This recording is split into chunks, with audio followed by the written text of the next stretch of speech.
Well, planning a fairy tale wedding takes time and a whole lot of money. Trust me, I know.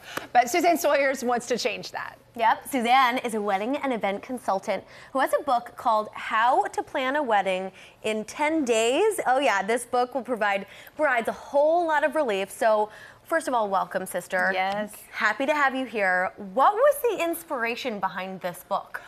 Thank you for asking. So I was planning weddings since 2004, and around 2016, I just noticed a lot of brides were so overwhelmed with all those binders, all the resources out there, and every time we would meet for our consultations about where they at with the wedding, they were just so overwhelmed. So I was like, you know what? There really needs to be a Cliff Notes version and a quick, easy, simple book that tells you how to plan the wedding in 10 days, and that's the inspiration behind it. A step-by-step guide that kind of breaks it down to take away the stress. She's not joking, because my notebook was massive, and then she's got it down into this, nice little to-do. What are some of the key aspects in planning a wedding that you'd say you line out in here? Yes, absolutely. So in there, the first thing you want to do after you've set your date is you want to book your venue.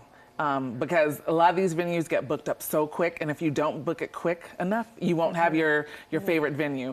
Next is your budget, because if you don't have an idea of how much you want to spend or how much you can spend, that is what really causes a lot of stress. So next, get your budget.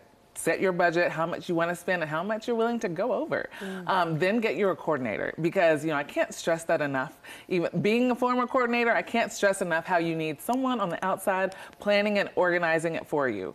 Then after you've done that, you need to get your guest list together. And that's a stressor for a lot of people, because your mom starts giving you lists and everybody's like, oh, we have to invite all these people. But if you're not careful with your guest list, it will offset your budget. And then that causes more stress. So it's really mindful, and I have some great tips on there about how to narrow down your guest list. And then lastly, we talk about what you do after the wedding. Sending those thank you notes are really important, because you have guests that have traveled so far to see you and celebrate your day. So the least you can do is say thank you for showing up. And then if you want to change your name, a lot of people are not doing that. But if you do, there's some steps on how to change your name, or all the things that you'll have to do to get your name changed.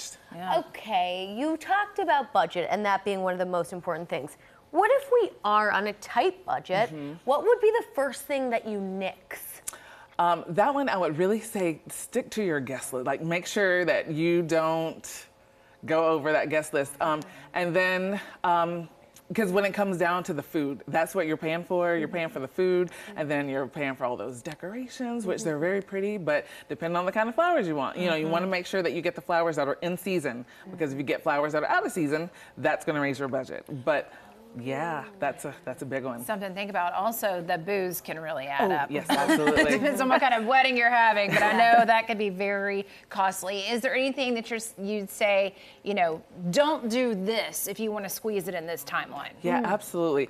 Don't let your eyes be bigger than your wallet. Okay. Because what happens is you'll see things and you're like, oh my gosh, I want all this. And then you'll get down to the price and and then you start stressing out and you're down to the wire. So then you start cutting things that you really want. So determine what you do need and what you have to have at your wedding. So if it's a great band, or you have to have the open bar, or certain food, focus on what you have to have, so therefore you can get it squeezed down to those 10 days.